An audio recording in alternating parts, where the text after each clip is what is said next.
আমরা এই বর্ষার সময় কিন্তু তালের বিভিন্ন ধরনের রেসিপি বানাই। তালের পিঠে, তাল দিয়ে বড়া, সমস্ত কিছু। কিন্তু এইভাবে একবার তালের ক্ষীরকদম পিঠে বানিয়ে দেখতে পারেন, খুবই টেস্ট হয়, সব পিঠের সেরা।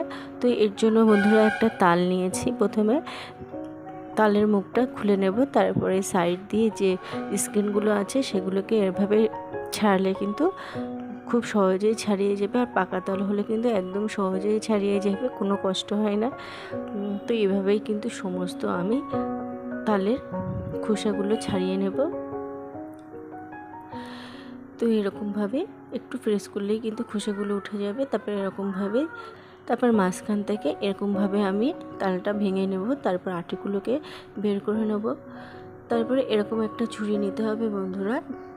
এরকম ছুরির সাহায্যে তালগুলো কাটলে কিন্তু এর মধ্যে কোনো আঁশভাব থাকে না। আপনারা চাইলে কিন্তু গ্রেটার দিয়েও গ্রেট করে নিতে পারেন। তো আমি এই ছোটো ঝুড়ি দিয়ে সমস্ত তালগুলো গ্রেট করে নেব।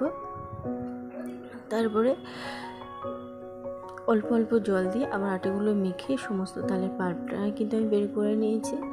তো তালের পাল্পটা বের করার পরে একটা মিক্সিং বোল নিয়েছি। একটা পাত্রে আমি কিছু বাসমতি চাল ভিজিয়ে রেখে দেবো, ঢাকা দিয়ে কিছুক্ষণ রেখে দেবো।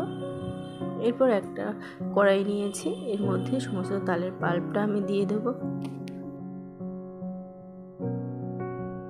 কড়াইয়ের মধ্যে তালের পাল্পটা দিয়ে দিলাম, আর দিয়ে দেবো স্বাদ মতন হাফ চামচ লবণ, আর দিয়ে দিলাম স্বাদ মতন চিনি। তাল কতটা মিষ্টি সেই অনুযায়ী কিন্তু চিনি দিতে হবে।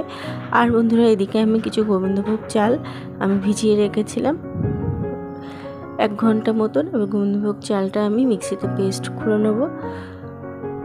তো চালটা কিন্তু আপনারা এখানে চালের গুঁড়োও কিন্তু ব্যবহার করতে পারেন।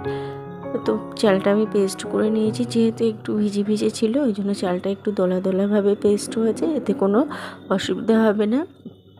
এরপর আমি কড়াইটা গ্যাস ওভেনে বসিয়ে দিলাম।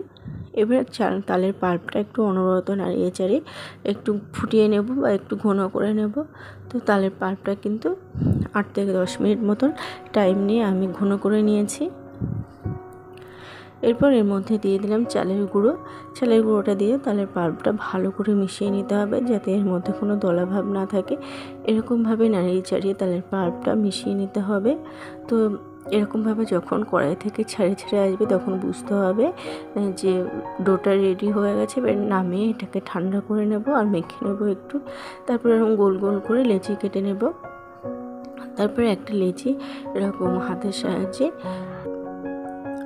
গোল গোল করে বাটির শেপ করে নেব পুর ভরার জন্য। আর এখানে বন্ধুরা আমি নারকেলের পুরটা আগে থেকে রেডি করে নিয়েছিলাম সুবিধার জন্য।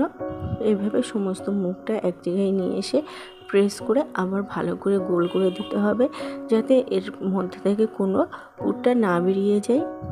এরকমভাবে গোল করে রেডি করতে হবে। তারপরে বাসমতি চালটা ডুবিয়ে ভালোভাবে মেখে এরকমভাবে তুলে নিতে হবে। তো এরকমভাবে সমস্ত তালের ক্ষীরকদম পিঠেগুলো রেডি করে নিয়েছি। এরপর একটা ছিদ্রযুক্ত থালার উপরে তেল মাখিয়ে নিয়েছিলাম, তারপর সমস্ত ক্ষীরকদম পিঠেগুলো দিয়ে দিলাম। এইদিকে আমি একটা হাঁড়িতে জল গরমও বসিয়েছিলাম। এবার এই থালাটার উপরে দিয়ে ঢাকা দিয়ে 10 মিনিট মতন আমি কুক করে নিয়েছি। তো বন্ধুরা দেখুন, একদম চালগুলো কিন্তু সিদ্ধ হয়ে গেছে, পিঠেটাও রেডি হয়ে গেছে। এবার নামিয়ে এটাকে ঠান্ডা করে খেতে হবে। তো বন্ধুরা দেখুন, একটা ভেঙে দেখিয়ে দিচ্ছি, একদম কিন্তু কদম ফুল পিঠের মতনই হয়েছে। বলো কেমন হয়েছে।